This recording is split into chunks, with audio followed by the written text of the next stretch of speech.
Good morning to you, Vaka. So that's a sentiment that is coming across from the country's security cluster. For example, they're saying, look, now the whole advisory itself was prompted by the kidnapping of the two people, the couple, South African British nationals, and they have been living in South Africa for almost 40 years, and they were kidnapped in the northern parts of KwaZulu-Natal in Vryheid. So, and also there's an allegation that they might have been abducted by a group that is linked to the ISIL, the international terror group. So the South African authorities are saying, look, they are trying to engage with their UK counterparts so that they try to allay the fears that obviously always come with the terror alert, the panic that from time to time will be caused in the country. But obviously, Yuveka, this is not a new thing. Recently, we saw just a couple of years ago, the United States did the same thing, and also the diplomatic mission also got a bit of a tongue-lashing reaction from the South African authorities. I mean, Khaya, I suppose it all is a little confusing because maybe I hadn't heard it, but I'm not sure that anybody was aware of this kidnapping until it actually came to light attached to this warning. I mean, what do we know of that case? What do we know of whether what they're saying is actually true? How much of it is actually true?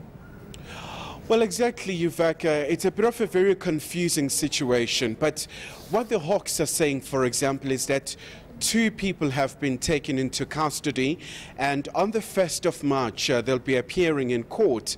So they have been arrested in relation to this particular case.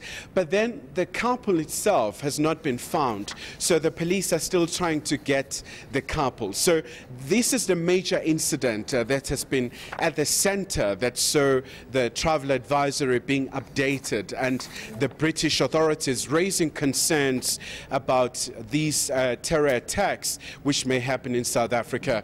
But of course, we also tried, Yuveka, speaking to the International Relations Department. At this point in time, they're saying the matter has not been elevated to the diplomatic intervention level. So the Hawks are right at the very core of the investigation, trying to get the couple itself. So as a matter of fact, they've established a high-level team to get to the bottom of this particular incident. But of course, Yuveka, when it comes to terrorism itself in South Africa, we know that from time to time you always get reports that there might be ISIL cells in the country. I've seen some few individuals going to war-torn countries like Syria, where there's a high concentration of terror activities. All right, well, we do know that we have had reason to worry and be on the lookout, Khaya, but we haven't had anything tangible come out of these warnings in the past. But just to clarify for us, what is the UK actually saying? Are they warning their citizens against even coming here, or are they saying, if you go, these are the things you need to watch out for if you go to South Africa? Well, essentially, Yuveka, this is an advisory which was issued out by the British Foreign and Commonwealth. It's equivalent of our International Relations and Cooperation Department. In essence, they are warning about these attacks that may happen in the country, and also saying, look, there's a strong likelihood that if there is a terror attack, it may happen where there's quite a lot of British tourists and some foreign nationals, of course, mainly from the Western countries. So they are warning their nationals. They are saying from time to time the department itself will issue these advisories. So as a courtesy reminder, if you travel to a certain country.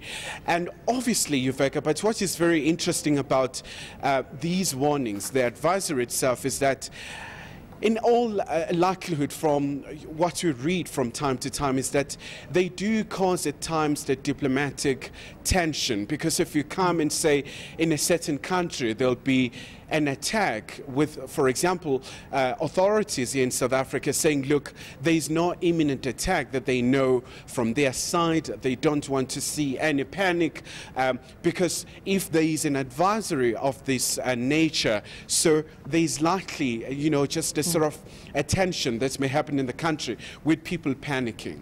All right, we'll leave it there for now, and hopefully we'll get some word at some point from our very own International Relations Department responding to this. Thanks very much for that update. ENCA's Khaya Khumalo.